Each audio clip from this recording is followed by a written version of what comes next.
Chronique politique, très heureux d'accueillir Marie-Ève Doyon en studio. Avec Marie-Ève, on avait pris l'habitude de jaser politique provinciale et on reprendra cette bonne habitude-là, mais pour le moment, c'est difficile de faire abstraction de la campagne fédérale qui se déroule en ce moment, d'autant qu'il y avait un débat hier soir. Je n'allais pas rater cette occasion-là d'en discuter avec elle pour avoir son ressenti sur la performance des candidats. Ouais. D'abord, ce matin, j'ai vu la photo officielle des débats. Messieurs, est-ce vraiment nécessaire de vous écarter les jambes comme si on allait vous voler votre place au festival d'été quand vous êtes sur une photo de groupe? Je ne comprends pas la posture d'Yves-François Blanchet, qui est un peu moindre chez certains autres candidats. Mais vraiment, je présume que c'est très, très inconfortable de traîner toute sa masculinité devant soi. Ah. Bref, j'ai trouvé ça amusant. On avait fait la remarque aussi lors du dernier débat. J'ai entendu, moi, une partie du débat alors que j'étais dans la voiture. Et j'ai vu une autre partie du débat alors que j'étais rentrée à la maison. Plusieurs analystes y sont allés de conclusions en disant finalement que M. Carney n'en était pas sorti perdant. Les attentes étaient basses, comme plusieurs auront dit. Je pense que chacun a regardé le débat d'un œil partisan. Alors, les analystes ont souvent défendu, ou en tout cas, les analystes ou les fervents de politique sur les réseaux sociaux, dont X, parce que c'est le réseau où la politique se discute le plus, ont souvent trouvé que le candidat de leur parti avait été le meilleur, ou le candidat qui menaçait le plus leur parti avait été le pire.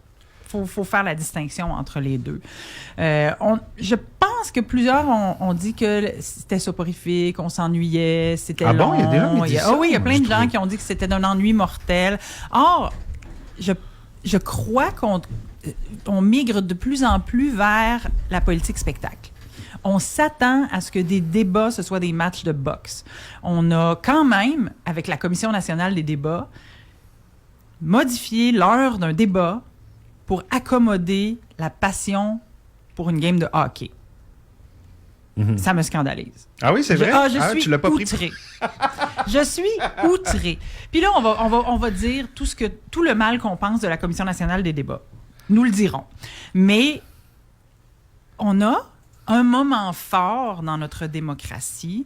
On l'a un peu plus souvent qu'on aimerait à cause des élections d'un gouvernement minoritaire qui fait qu'on ne va pas à date fixe aux 4 ans tenir ce grand rendez-vous de la démocratie que sont des élections et qui nécessite des débats des chefs. Si Canadien fait les séries, c'est extraordinaire. Tant mieux pour les amateurs. Oui, bouclé, ouais. Tant mieux. Mais est-ce que communément, comme peuple, on préfère le hockey à choisir notre gouvernement, le gouvernement qu'on va haïr pour les prochaines 4 années. Là. Ça, c'est sûr, tout le monde va haïr le gouvernement, ça va être de la faute du gouvernement, toutes les décisions vont avoir une incidence sur notre vie, mais on aime mieux regarder des millionnaires pousser une poque. Moi, ça me Je partage ton indignation. Je suis outrée. Ouais. Je suis outrée que la Commission nationale des débats, cet organisme tout à fait dysfonctionnel, ait choisi de plier devant cette injonction populaire pour plaire ou pour essayer d'attirer plus de monde. À 18h hier, là, les gens, ils étaient en train de faire franchement d'autres choses. Fort probablement les bains, les devoirs, les soupers, les lunchs du lendemain, arriver du travail pour ceux qui n'avaient pas d'enfants à ramasser à la garderie avant 17h30. Ils n'étaient pas devant leur télé. Mm-hmm. S'ils avaient vraiment voulu regarder le débat, soit ils l'auraient enregistré, soit ils l'auraient regardé en direct au détriment du hockey, ou ils auraient eu un des deux sur leur téléphone ou leur tablette pendant que l'autre roule. Puis c'est la démocratie qui cède le pas au divertissement. C'est ça qui est terrible aussi. Tout à fait. Ouais. Alors que le Québec a été décoté hier par Standard & Poor's, alors qu'on a des fourmis dans des dentiers à Maisonneuve-Rosemont, alors qu'au niveau du gouvernement fédéral, on est menacé dans notre souveraineté économique et territoriale par un voisin belliqueux qui est plus ou moins conscient de ce qu'il fait, on dirait. Ce que je comprends de ce que tu dis, Marie-Ève, c'est que d'une part, tu n'aurais pas déplacé l'heure du débat. Non, certainement pas. Il y a probablement plus de gens qui auraient regardé le match de hockey, mais au fond, c'est tant pis pour nous. Racontez-moi la dernière heure du débat, mais je vous dirai qu'à 19h, j'ai un de mes frères qui m'a écrit pour dire j'ai manqué le début, comment ça se passe, est-ce que Carney s'en sort? Parce que tout le monde avait dit que Carney allait s'effondrer parce qu'il n'était pas capable de parler français, ce qui est un mensonge. Et j'ai répondu... il tient le coup. Le meilleur, puis je l'ai dit dès le début, le meilleur, c'est Yves-François Blanchet. C'est celui qui a la meilleure maîtrise de la langue. C'est un excellent tribun. Il a fait il a présenté des arguments rationnels. Il a fait la défense d'une posture qui ne le mènera jamais vers le gouvernement, mais qui va toujours faire de lui un parti de repli intéressant et potentiellement une valeur refuge pour quiconque ne veut pas voter pour Mark Carney, ne veut surtout pas voter pour Pierre Poilievre et les conservateurs. Alors, le Bloc québécois, c'est d'abord une voix légitime pour les indépendantistes à Ottawa. C'est d'abord ça. Les indépendantistes qui se sentent obligés de voter à Ottawa parce qu'ils... Mais en même temps, c'est une équipe de soccer dans lequel on a un joueur qui joue avec les mains puis tout le monde trouve ça correct parce que lui, il est différent puis il est spécial un peu. De quoi tu parles? Le Bloc québécois à Ottawa, c'est un joueur de soccer qui joue avec les mains. Il n'y a aucune intention que le Canada fonctionne. Il n'est pas là pour faire avancer la politique canadienne. Il est là pour défendre les Québécois, mais avec l'article 1 de préférer la souveraineté. On peut discuter de ça, mais quand on est souverainiste, comme je le suis, puis qu'on est sollicité à voter pour élire notre député choisir. À Ottawa, on veut quelqu'un qui nous représente, qui incarne nos aspirations. Donc, ça n'est pas illégitime ni anormal d'avoir un parti souverainiste à Ottawa. Ceci dit...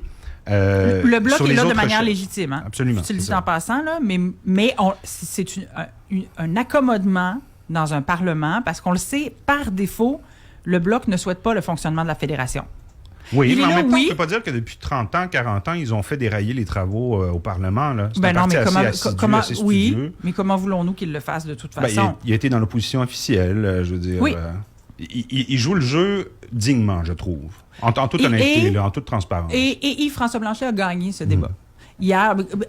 Gagner, c'est un grand mot. Il a été le meilleur, il a été le plus habile, mais il n'a pas gagné en ce fait qu'il n'a pas fait beaucoup changer de genre d'opinion. Si vous alliez voter pour le Bloc, vous allez voter pour le Bloc. Et si vous aviez pensé voter soit pour les libéraux, soit pour les conservateurs, vous n'allez pas dire « Ah, finalement, Yves-François m'a convaincu, je change mon vote ». Bien, on va voir avec les sondages qui vont sûrement être faits là, dans les jours qui viennent. Oui, puis il y a la reprise, mais en version anglaise ce soir. Ouais. Et là, le niveau va être un petit peu différent parce que tout le monde parle anglais. Ouais. Mais les trois autres chefs hier soir, donc. Les trois chefs... Jagmeet Singh qui... Monsieur Carney, peut-être, pour commencer? Oui, commençons par Monsieur Carney. Monsieur Carney, d'abord, qui a démontré que finalement, son français n'est pas si pire. Et ceux qui voulaient trouver que son français était poche vont avoir trouvé que son français était poche.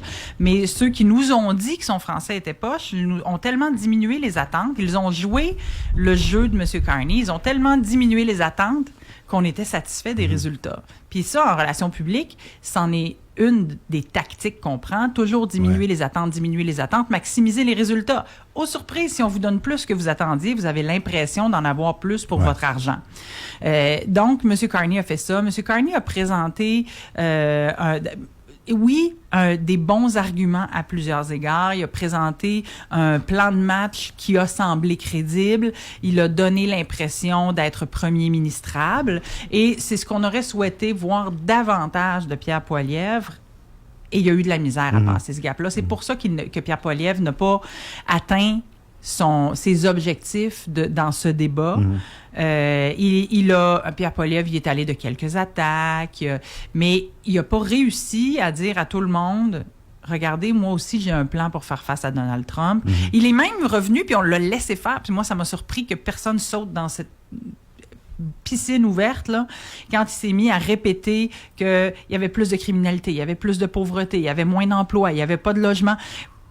Pour se tourner, je ne comprends pas que ni Yves-François Blanchet, ni M. Carney, ni Jagmeet Singh ne se soient retournés vers lui pour dire « Mais justement, ça fait 4 ans que vous dites que le Canada est brisé. Il va falloir que vous vous décidiez. Là. Le Canada est fort ou le Canada est brisé? Décidez-vous. » Puis M. Carney a aussi bien coupé l'herbe sous le pied de M. Poilievre. Quand M. Poilievre il a dit « Vous étiez le conseiller de Justin Trudeau, vous étiez à ses côtés, vous êtes le nouveau Justin Trudeau. » Puis M. Carney a tout de suite mis son pied à terre en disant « Vous êtes pas Justin Trudeau, je ne suis pas Justin Trudeau. Aujourd'hui, on est dans un autre monde. » Il a aussi dit une chose à plusieurs reprises, M. Carney, qui a un peu agacé, en tout cas si je me fie à la réaction. C'est « Je viens d'arriver. » Il dit « Je viens d'arriver, je viens d'arriver. » Mais ce qu'on a fait, moi, j'ai corrigé quelqu'un qui nous répétait ça. ce que M. Carney disait, c'est « Je viens d'arriver et depuis mon arrivée, oui, on c'est a... » ça. Et c'est ce qu'il voulait dire. Oui, mais ça a mal percolé. Ça passait mal parce que son français était plutôt limité. C'est parce que c'était long. Ouais. M. Carney, son français, il choisit souvent les bons mots au détriment de la fluidité.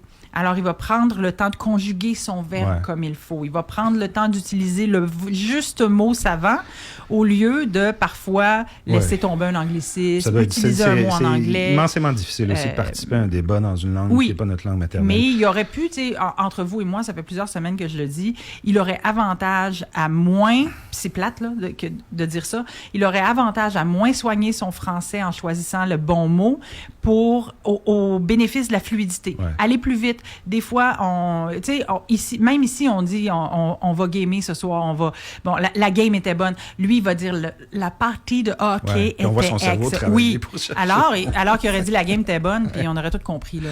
Monsieur Singh, hier, il y a eu une montée de lait, lui, pour le coup, en fin de débat. Il s'est fâché contre Patrice Roy.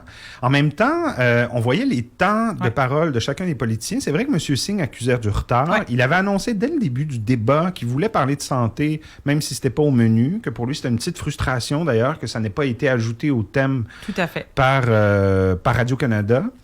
Par la Commission nationale des débats. C'est la Commission nationale qui choisissait les thèmes aussi? Je pense que c'est beaucoup les journalistes, dont Patrice Roy. Ouais. Patrice Roy était là, mais quand on prépare un débat, c'est pas juste le journaliste qui est tout seul puis qui choisit ce qu'il veut dire. Ça deviendrait un peu partisan, mais c'était Patrice Roy qui choisissait l'angle, les relances, mais les sujets sont déterminés par la Commission nationale. Mais la communicante en toi qui a vu Jack Meeting perdre patience, là, vraiment, contre Patrice Roy. Là. Ouais. T'en as pensé quoi de ça? Il l'a prise à partie. Ouais. Or, plusieurs aujourd'hui ont dit que Patrice Roy avait vraiment fait un bon travail. Ouais. On a souvent blâmé les animateurs dans ces événements ou les modérateurs, mais là, il a fait une bonne job. Monsieur Singh cherchait une façon à tout prix de parler de santé. Ouais. Ça fait partie de sa plateforme électorale. De son legs aussi? De son legs, il y a les services dentaires. Mais c'est que la Commission nationale n'ait pas fait de la santé un sujet en soi, c'est assez compréhensible puisque ça reste que c'est une compétence provinciale, compétence que le Québec doit. Puis c'est là que François Blanchet a répété. Si on a des priorités en santé au Québec, ben que le gouvernement fédéral donne de l'argent au Québec pour que le Québec s'arrange avec sa propre son carré de sable finalement. Mais il a été pugnace hier quand même, M. Singh. Oui, il s'est articulé, bien... moi j'ai trouvé aussi. M. Singh se présente toujours très bien. Et je pense que ce soir, en anglais, ça va l'avantager. Mais force est d'admettre que c'est sa dernière campagne. Puis le grand retour de Ruth-Hélène Brosseau laisse à plusieurs penser qu'elle va se présenter pour lui succéder. Parce que M. Singh n'a pas réussi à développer sa posture. Plusieurs ont dit que en étant tellement à gauche et tellement déconnecté de certains des enjeux de développement économique, de rigueur, de gestion des finances publiques. Ce que M. Singh a fait, c'est qu'au lieu de ramener des gens chez lui et de les consolider, ce qu'il a dit, si vous voulez pas voter pour les conservateurs, je serai jamais le bon gars pour vous, je serai jamais une posture de milieu, de centre économique. Alors, vous n'avez d'autre choix si vous n'êtes pas souverainiste que de voter pour les libéraux. M. Singh, il jouait dans l'équipe de M. Carney hier soir. Le débat de ce soir en anglais, il est plus important, on va se le dire, parce que cette élection-là se joue beaucoup en Ontario. Non? Tu me regardes comme si c'était pas vrai. En Ontario et où? Dans d'autres provinces. Dans d'autres provinces, évidemment. L'Alberta. Puis, tu sais, le débat d'hier, ça s'adressait pas juste aux Québécois. Ça s'adressait à tous les Canadiens de langue française. Alors, c'est important. Puis la question sur Radio-Canada aussi a été amenée parce que Radio-Canada demeure le diffuseur public de la langue de la minorité francophone canadienne hors Québec. Fait ça, c'était une question importante, puis ça a passé vite, là.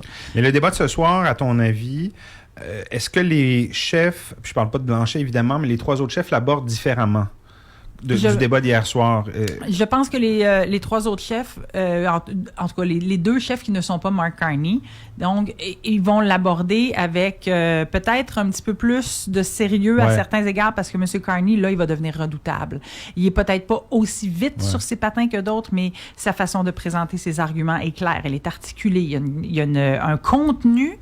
Souvent, tu sais, les politiciens d'expérience, puis M. Poilievre en est un, là. Ce sont des gens qui vont avoir maîtrisé l'art du punch, qui vont avoir maîtrisé l'art de la clip, alors que M. Carney, lui, est vraiment dans le contenu. Puis on est dans une période d'inquiétude sociale et économique et de division sociale aussi au pays. Et M. Carney, lui, il a tendance depuis le début de la campagne à incarner la compétence calme et confiante, alors que M. Poilievre semble avoir un petit peu plus de colère dans son propos. Il a beaucoup cultivé dans les dernières années le monsieur fâché, le Canada est pas bon, il faut, on mérite puis une politique très à l'américaine, ce qui lui a été reproché hier, puis il a été obligé de faire un petit peu de patin sur la bottine. Donc, mais on pense que Monsieur Singh doit bien performer ce soir. Mais plus personne ne pense qu'il sera encore là. La stratégie de Poilievre, ça va être d'essayer d'associer M. Carney à M. Trudeau, comme il l'a fait un peu hier. Et c'est ça depuis le début. Ouais. Et ça marche pas bien, non? Ben, ça marche pas bien, mais ça marche encore moins et ça marchera encore moins si Mark Carney et son équipe utilisent la réponse d'attaque du genre « Vous n'avez même pas été capable de vous adapter au fait qu'il y a un nouveau premier ministre au pays. Vous avez tellement passé de temps à démoniser Justin Trudeau que maintenant qu'il n'est plus là, vous n'avez aucun argument. Vous avez tellement dit que le pays était brisé que vous n'êtes même pas capable de proposer une façon de le reconstruire. Parce que avoir une belle maison sur une belle rue pour faire des enfants, ça ne veut rien dire pour personne. Et ce n'est pas une diminution du taux de TPS pour la première strate d'imposition qui va vous donner une belle maison sur une belle rue pour faire des enfants. Parce que, et là, moi, la fille que je suis, trouve que c'est vrai qu'il y a du sifflet à chien pour les gens de l'hyper-droite qui voudraient que les femmes restent à la maison à se faire engrosser puis à popper des enfants à longueur de semaine. Mais des enfants sont nés comme des fleurs de macadam depuis toujours. Il y a des enfants qui naissent dans des blocs appartements. Mais plus une société est civilisée, plus les femmes travaillent, plus elles réfléchissent avant de faire des enfants, puis ça reporte l'âge de la fertilité. Puis là, la technologie nous aide, là. Mais c'est pas juste le fait de pas avoir une maison qui fait que les gens choisissent de ne pas faire d'enfants. Puis M. Poilievre, il va tenir ce discours-là. Parce que dans l'Ouest canadien ou dans les provinces du centre, c'est un discours de droite qui trouve beaucoup preneur. Peut-être qu'on va le relancer sur la question des droits des femmes. Hier, il a parlé du droit des femmes, mais on ne l'a pas poussé et personne dans ses opposants ne l'a poussé jusqu'à dire « Est-ce que vous allez exclure de votre caucus quelqu'un qui voudrait déposer une motion ou un projet de loi qui atteindrait de quelque manière que ce soit le droit des femmes. » Ouais. On n'a plus le temps, Marie-Ève, mais j'aurais aimé ça aborder la question des journalistes qui ont posé des questions au chef après le débat. Oui, ben c'est ça. C'est pas des journalistes, il y avait des représentants de Rebel News. Oui, ben l'année dernière, il y a eu True North, ou je sais pas trop, True North, des médias ça fait le buzz un matin, ouais, de droite. Comment ça se fait qu'ils ont pu entrer là? Parce que l'année dernière, ils ont déposé des injonctions ils ont demandé des injonctions devant la Cour parce qu'ils ont dit qu'ils étaient victimes de censure. Ils n'avaient pas le droit. Ils n'ont pas été invités dans plusieurs des caravanes, à l'exception évidemment de la caravane de M. Poilievre. En fait, à suivre M. Poilievre. Ouais. M. Poilievre répond à leurs questions. Comme l'année dernière, Jack Meeting a dit: posez toutes les questions que vous voulez, moi je vous réponds pas. Il a fait ça hier soir. Oui, aussi. Il l'a fait, puis tant mieux, bravo, applaudissons-le. Mais ils sont venus, les pseudo-journalistes de l'extrême droite sont venus en grand nombre et ils se sont mis dans des files pour accaparer les micros pendant les points de presse. Je pense que ça n'a servi personne et c'est une autre des raisons pour laquelle la Commission nationale des débats va probablement disparaître parce qu'elle a échoué à faire de ces débats quelque chose de pertinent, de compétent. Et on a exclu les Verts à 8 heures du début du débat parce que des journalistes se sont rendus compte que ça n'avait pas de bon sens. Et Chantal Hébert à Radio-Canada l'avait scoopé en disant « Ben moi, je viens de rentrer sur le plateau puis il y a juste 4 podiums. » Ah oui, c'est vrai? Ouais. Ah, bon, OK. La prochaine fois qu'on va se parler, on va avoir un nouveau gouvernement fédéral. Merci, Marie-Ève. À bientôt. Bye-bye.